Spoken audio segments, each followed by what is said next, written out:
अच्छा, chief metrologist Shahid Abbas साहब हमारे साथ, उनसे बात कर लेते हैं। Thank you so much, good morning to you.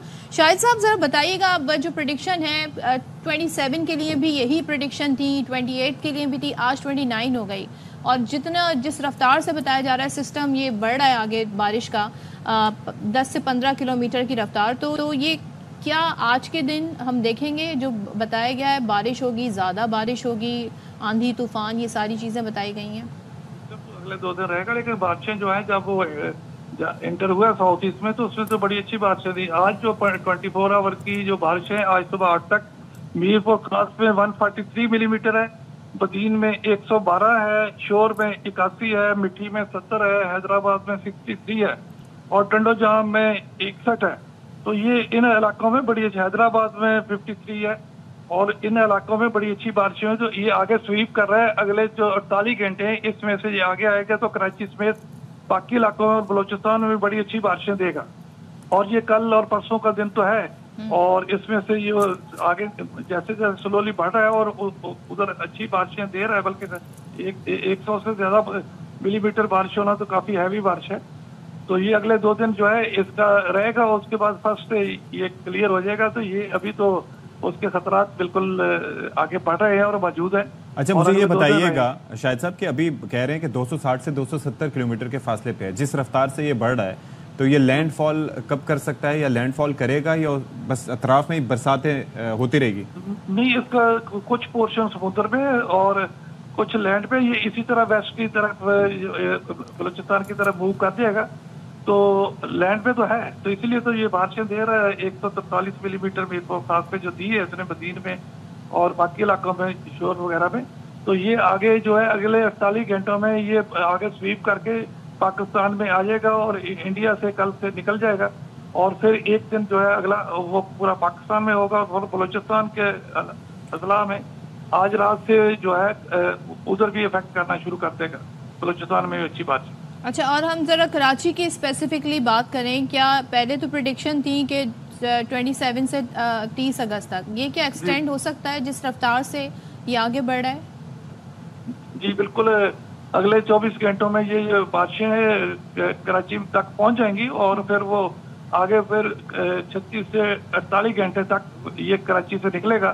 तो उसमें यह है कि अगले जो 48 घंटे इसमें से कराची में जो है जिस स्पीड से बढ़ रहा है, तो जो हैवी बारिशें हैं वो बिल्कुल मुतवक्का है।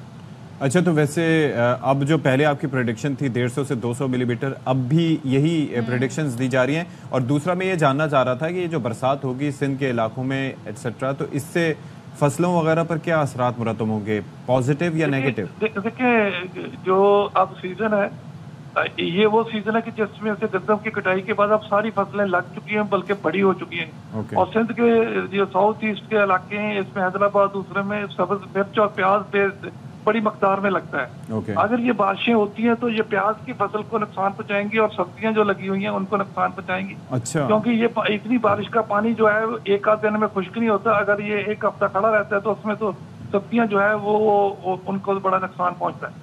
अच्छा, ये सिलसिला है। लेकिन आबी ज़खायर आप कहते हैं कि बेहतर हो सकते हैं उनकी सूरत हाल? नहीं, आबी ज़खायर सिंध में तो नहीं है।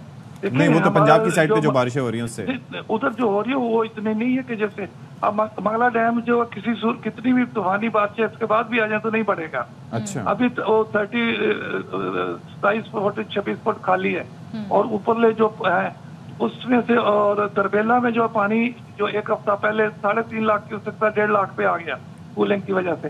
अच्छा। और ये जो सिंध में जो बारिश है इसका पानी तो दरियाओं में जाना ही नहीं, ना समुद्र में जाना ना दरियाओं में, ये तो ये मनाली इलाकों में फैला रहेगा। यहाँ ही पॉन्डिंग होगी, यहाँ से वेपोरेट होकर कुछ होगा।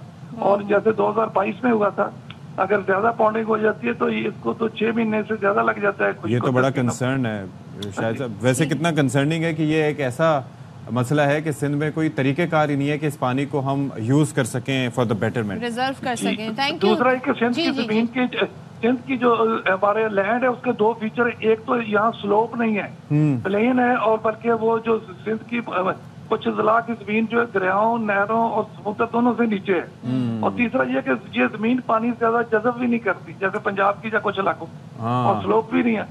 तो यहाँ से पानी ना तो ज्यादा मूव करता है, ना जमीन के अंदर पेनिट्रेट करता, ना पानी मूव करता है, ना ज़मीन में इतना अब्जॉर्ब होता है। Thank you so much Shahid Abbas साहब। ये मसाइल कराची के बड़े मुख्तलिफ हैं, तो इसी के हिसाब से इसी सारी चीज़ों को मद्देनज़र रखते हुए इंफ्रास्ट्रक्चर भी होना चाहिए, जो कि अनफॉर्चुनेटली ऐसा बिल्कुल भी नहीं है। और सोचें कुदरती पानी, इसको हम जमा भी नहीं कर सकते, ऐसे कोई यहाँ पर कोई आबी ज़ख़ीरा। मैं इसीलिए कह रहा था ना करने कि पहले डैम्स वगैरह की बात होती थी, तो डैम्स बने तो चीज़ें बेहतर हों, लेकिन ज़ाहिर है कि ऐसे पॉसिबिलिटी नहीं रही, ना ही यहाँ पर कोई सिस्टम बनाया गया।